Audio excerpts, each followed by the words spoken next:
Going live. Here we are, going live. Let's see here. I don't actually need to hear myself for a live, so I can take these off.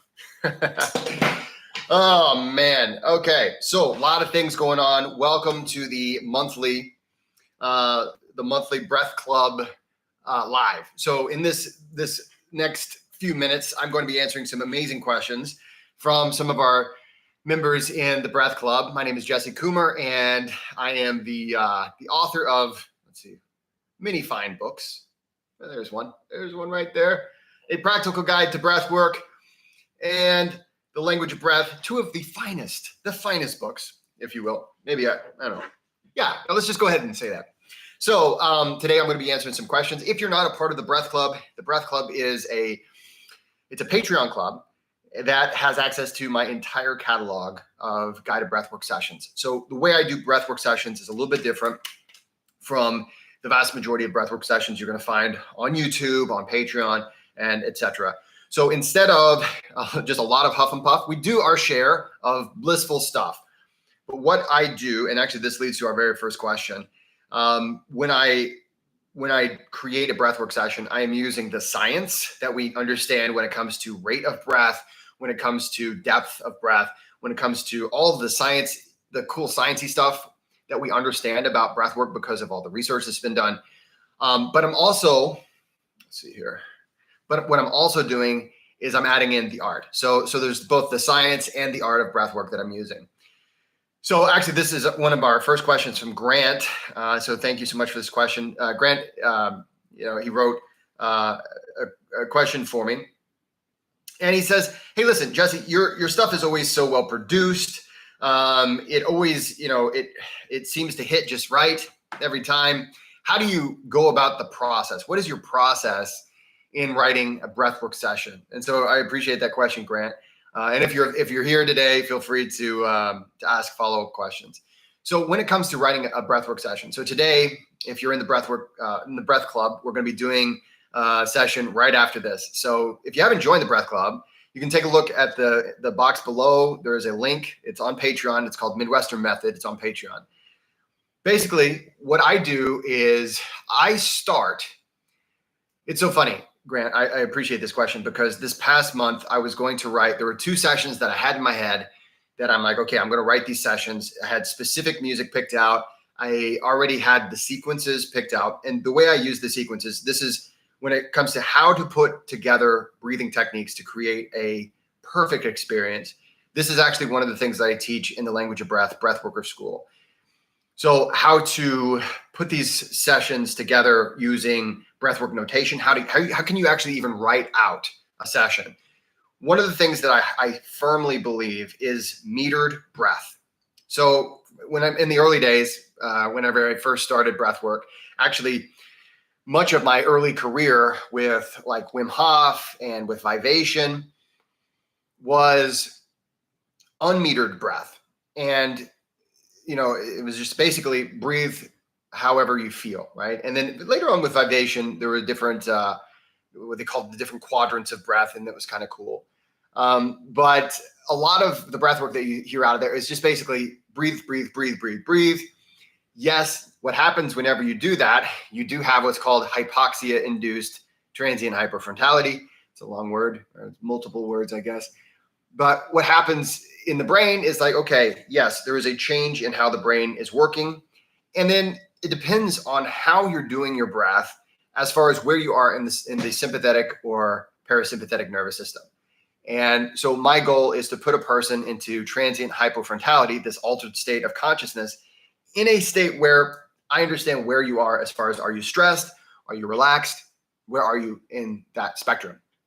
So what I do is I put together how does everything work? How do these techniques work? How do they work together? What does an inhale do? What happens when you inhale for this amount of time and exhale for that amount of time? And so when I put those things together, I'm always thinking about those things. But my actual process of writing these, I sit down and oftentimes it's just like, let's see, I don't know if you can't see my guitar. Let's see, right over here, you can see the shadow of my guitar right here. There's a shadow right there, and that is the shadow of my guitar.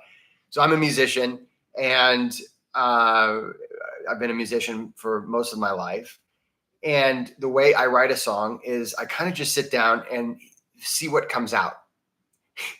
And that's not exactly what happens whenever I do a breathwork session. But what I do is I'll sit down, and like I said, I had 2 sessions that I was like really pretty confident. I was like, these are the sessions. I already wrote them out, had a pretty good plan. But the day that I sat down to record them, I was just like, nah, I'm not feeling it. And so I put together this month a session that I was like, well, why don't I share this? I've been working on this protocol for going to sleep and getting a better night's sleep. This is something that I'm especially interested in now. I'm going through sort of a health crisis. There's a health issue that I will divulge later on, but it makes it very difficult to sleep. And I had a lot of students who were having a hard time getting to sleep. And so I've been working on these things for a while. I've been working with first responders when it comes to sleep. And so I'm like, okay, I'm going to put together this session. This is what I've been using myself. I'm going to put together this, and I'm going to put it into a session. Now, Grant, it sounds like Grant, Grant, if you're here, let me know. Let's see here. I'm going to look at his message. It looks like Grant is a producer. So he says you're into video production and photography. So you're curious as far as what setup I'm using. So let's talk a little bit about that. I started my public life I think it was like 2017 or 2018 when I started this YouTube channel. And back in the day, I would just use my phone. And then I found a video editing program through my university. So I used to be a college professor. And so there's a program called Filmora that I use. It's not an expensive high-tech program, but it does everything I want it to do. And I think, and here's the thing, like, I don't know if anybody here is a musician. This is one of the things, like, I'm getting back into making more music. And one of the things I loved about the older programs is that they were just really simple, straightforward. These new things, like, yes, they can do so many things, but it's just like, I don't understand. Like, it takes me forever to figure out how to use it. I just want something that's pretty simple. Show me, okay, this is the track. This is where I put this. This is where I understand there's going to be a learning curve, but I don't want to have to like take a online course just to figure out how to use the program. I should be able to sit down with it, and by the second time I use it, feel pretty confident. So I use an older program. This isn't even the most up-to-date program. It's like one of their older versions. And hey, Grant, you're here. I'm glad you're here. So yeah, I was talking about my process and putting together a breathwork session. Okay, so and so in this particular month, I put together 2 different protocols that I've been using myself and with clients. And I'm like, hey, you know what? As the language of breath, so the language of breath is my school. And as that continues to progress, there's more things that we add to the know-how of our students. And I'm working on protocols that are specific to language of breath. And so I'm like, okay, this month I'm going to do that. Well, so when it comes to music, in breathwork, music is so powerful. And it's something where you don't want the music to be the centerpiece of your breathwork session. You don't want it to be just the fact that people are tuning in for the music. And I will say there's a lot of very popular YouTubers who do breathwork. And I would say the coolest thing about the breathwork sessions is the music. And that's sort of a compliment. That's sort of a compliment, but it's sort of a slam too, because the breathwork should be the main thing. So when I put together a session, I'm putting together, okay, here's how we can apply the science to your physiology. I want you to have a certain kind of an outcome. This is the experience that I want you to have. And sometimes this means I'm going to be talking and trying to bring, to kind of guide you on a meditation. A lot of other times it's like, I want you to think about this thing, or this is like, I always like to have some kind of a thought at the beginning. And then now we're going to go through a breathwork session. But as you think about this thing, we're changing the way your physiology is going to be. Basically, we're not changing. We are speaking to your physiology so that you can feel a certain way as you think about that thing. So Now, for instance, a bad way to do that would be to make you feel like to do something with your nervous system that makes you feel unsafe while you think about that thing. That's a bad way to do it. But what I try to do is try to help a person feel safe enough to think about that thing, to be in the presence of that thought or that emotion. So anyway, okay, so Grant, you're here. So let's get to, what's your process about writing a script, finding music, recording, and editing? Okay, here's the actual process. So first of all, I will sort of sit down and I will sort of feel what I feel, even if I've written something already, like I said, about this month. And then what I'll do is I will listen to a piece of music or I will look at pictures. So there's a website I go to called Pexels. I hate to give away all my secrets, but I go to Pexels.com, and it's just a bunch of free pictures and videos. And I will look at them, or I'll look out the window, and I will just sort of feel what I'm feeling.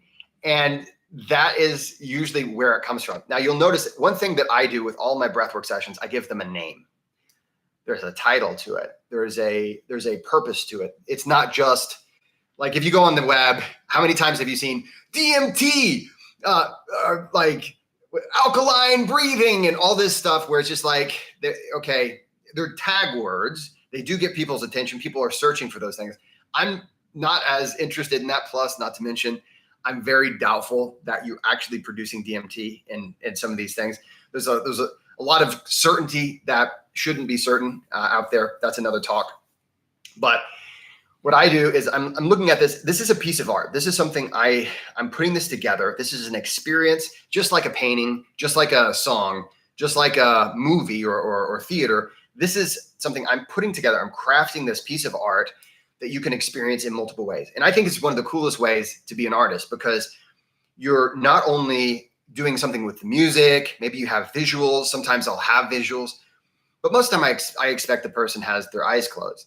But what I'm doing is I'm putting these things together and it's a full sensory experience.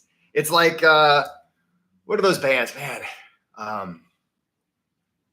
It's this really full sensory experience that you can offer a person. So I title it. I look for what is the meaning? What is the thought that's coming up to me right now? And usually the title comes to me first. And then from there I go to, okay, so how do I express this in words? How do I express this concept in breathwork notation? So I will write the notation out. And so once I've written that out, a lot of times I'll experiment with it myself. And I'll say, okay, how does this feel? Does this feel like the concept that I'm trying to create? And what's so crazy is, I've gotten over 100. Like there's over, I stopped counting at 100, and that's been a year ago probably. So maybe there's 200. Who knows how many sessions that I've written for the Breath Club? All of them have a specific purpose. I approach all of it just like I used to when I was writing songs as a musician. That's how I'm approaching it. And so this is one of those funny things because I come from the humanities world. So I was an English professor. I fell in love with science. I've been in health and wellness for my whole life because my family was in health and wellness. So we had a nutrition store and all those things. So I've always had this sort of an artistic way to look at science because I think it's all so beautiful. And when you put it all together, you have this amazing experience. So having said that, it's not an expensive program. I wish it were. Well, I don't know if I wish it were. I'm glad that it's not expensive. It doesn't have to be expensive because the production value. So I'm using this microphone, which is funny. So if you listen closely to the breathwork sessions that I create, you will hear my dog in the background. And my dog is old. He's 15. He's got cancer. And we know his time is short. And so I remember all these years I've been creating all of these sessions, and like whenever he walks, he'll walk on, like, we have hardwood floors, and you can hear his little paws and his toenails. It's almost like he's tap dancing. And so I know that enshrined in all of those sessions is a part of my dog. And I'm super, super excited that he'll always remain in those songs. Yeah, Eric, I tell you what, this dog, he is something else. He has such a great spirit, and he's definitely slower than he was, and he's definitely, not as much energy. He sleeps most of the day. But I tell you what, he's still Bernie. Bernie is a fantastic dog. And so anyway, he's doing as good as you can expect a 15-year-old dog with cancer to be doing. Like, he's not having accidents. He's not having, he was having some upset stomach for a while, but he's just doing great. But hey, thanks so much for asking. And speaking of that, Eric asked a question. Actually, let me finish Grant's question first, and then I want to get to your question, Eric. So, okay. So what happens is I'll write the session out. I'll have the music in mind. I love having an image. And a lot of times I'll find a picture that sort of is like the image I have in my head.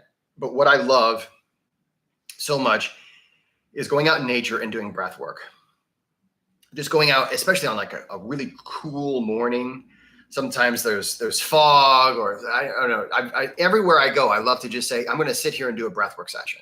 And it's not always super ventilation. It's not always huff and puff, but I'm going to sit here and really bring that moment in. And that in itself is sort of an element that I want to bring into the experience as well. So I try to bring that in through a visual or an image. And I try to bring that into the experience as well. So sometimes I'll have rain sounds. I think this month one of the sessions is just rain sounds. And so I try to bring all that in. Now, having said that, I really appreciate, Grant, I appreciate it so much that you feel like my sessions are well polished. And I can't say that. So what I do, and I'll listen to it, I'll make sure the voice is loud enough. And if you've been in the breath club long enough, I haven't always been good at this. So this is the 5th year of the breath club. We're actually in our 6th year right now. And I can't thank all of you enough for being a part of it. It is truly humbling. So I appreciate you all so much. But basically, I've kind of worked on it in practice over the years, and I've gotten better at mixing the final cut. So having said that, thank you so much, Grant, for that question. Let's get into Eric's question. Eric asked a question about, he says, sometimes whenever I get into these sessions, I feel emotional, right? I'll get emotional. Maybe I'll cry. I'll do a breathwork session, and sometimes these things come up. So Eric, I'm so glad you brought this up, first of all. Thank you for sharing that. And you're not alone. That is something that happens actually quite often in sessions. Now, one of the things I am highly critical of the breathwork world for is there's a lot of breathwork schools out there that they will show that. And they'll say, look how good our breathwork is. This person is crying. And the claim is you're getting rid of some kind of an emotion, right? You're releasing it. It's going off and into the wild. And it's an oversimplification of what's actually happening. And so what's actually happening is this. You were already experiencing that emotion on maybe a subconscious or unconscious level. So on a deeper level, that emotion was already there. Now, we don't have to know what the emotion was. So often I will I'm usually really triggered at this whenever a person, like a breath worker, someone comes up and, hey, I was crying. What's going on, right? Because it's confusing. It's like, is this normal? Am I okay? And the breath worker will try to figure out what it is in that person's history that made them cry. And that's not right. We don't know why that emotion was there. And you don't know what emotion, what like experience or feeling necessarily is attached to it. But it was there, and it was already coloring your experience. And what we do when we do, for instance, deep breathwork sessions where we do an altered state. So we get into an altered state, and this can happen as quickly as 2 minutes into a breathwork session. What happens is that the parts of your brain that are usually responsible for suppressing emotions, we start to turn those parts of our brain off, and we're not suppressing those emotions or feelings anymore. And so they come up. And so sometimes they're giggles, sometimes they're tears, other times they're aha moments. I've had times when maybe I felt guilty, or there was a feeling that I'm like, what is that? Or angry. What is that? And the wish you were just like, well, I wish I could just name why I feel that way and it would disappear. But instead, the best way to look at it is, first of all, you were already experiencing that emotion. And what we're wanting to do is understand that it was there.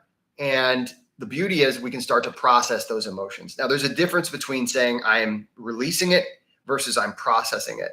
And this is an important distinction to make, because when we're processing it, we're working with it, we're integrating it into our life, and we're looking at it as, okay, this is something I'm feeling currently. It's not like there's anything wrong with feeling this way. I just happen to feel this way. So sometimes this happens with tears. Sometimes it happens with other emotions that come out.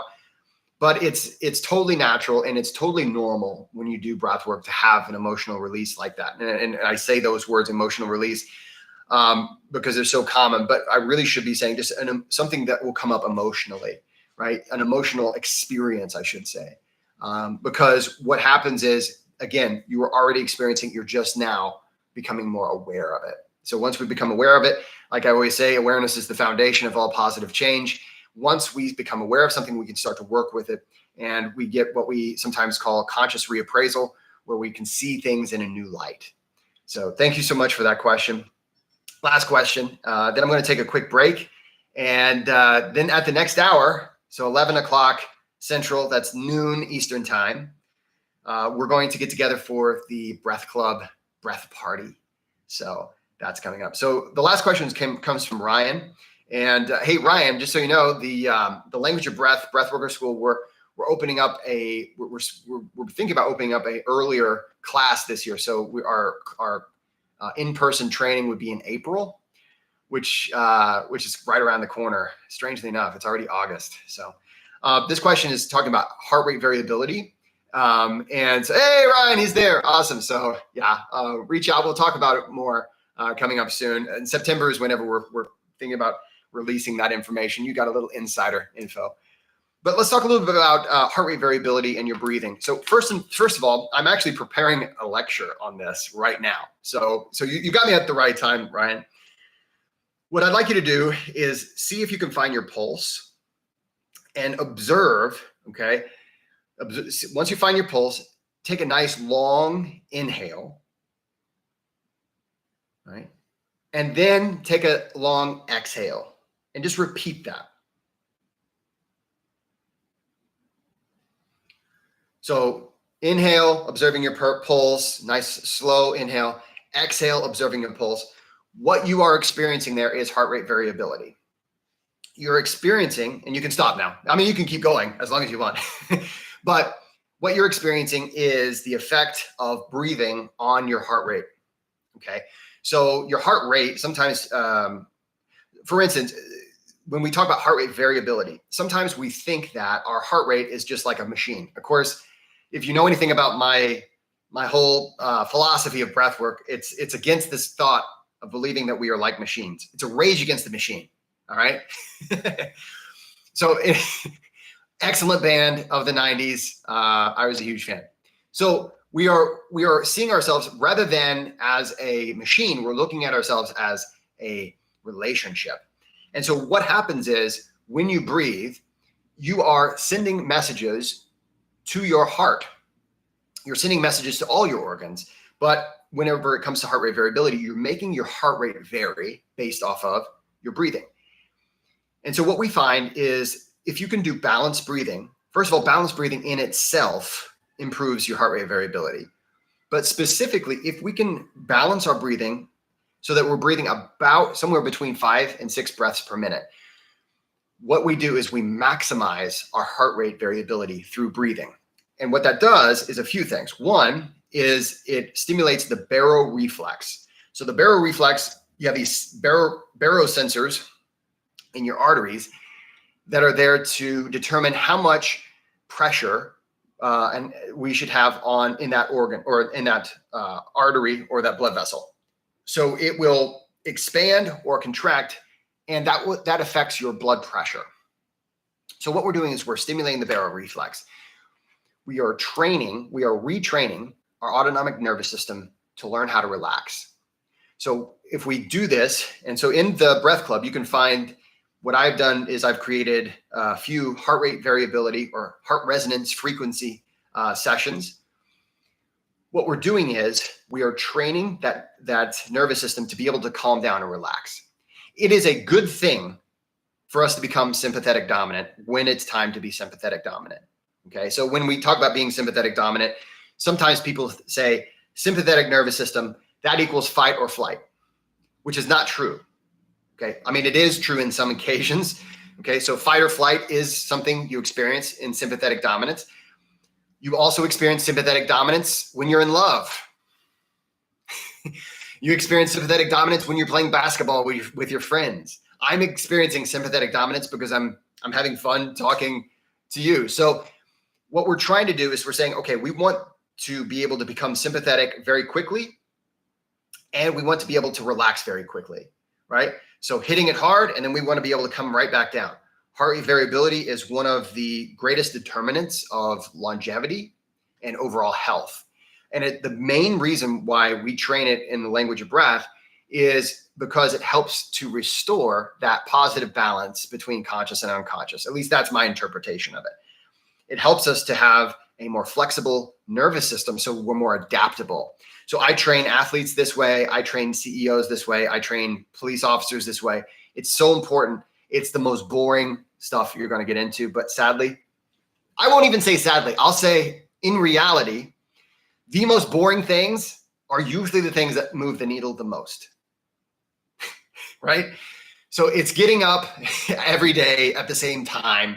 It's going to bed every day at the same, right? It's sleep hygiene that makes the needle move the most. It's breathing, this balanced breathing for 10 to 20 minutes a day that's going to move your needle the most when it comes to heart rate variability and overall health. It's eating your vegetables. It's, you know what I mean? It's these boring things that generally move the needle the most. People come to me, and they'll come to you when you become a language of breath worker. People will come to you and they'll expect that it's the deep sessions that move the needle the most. That's what's going to change me. That's what's going to improve my life the most. And it's not like those don't have a positive impact. They certainly do. But the thing that moves the needle the most is those daily practices, especially balanced breathing.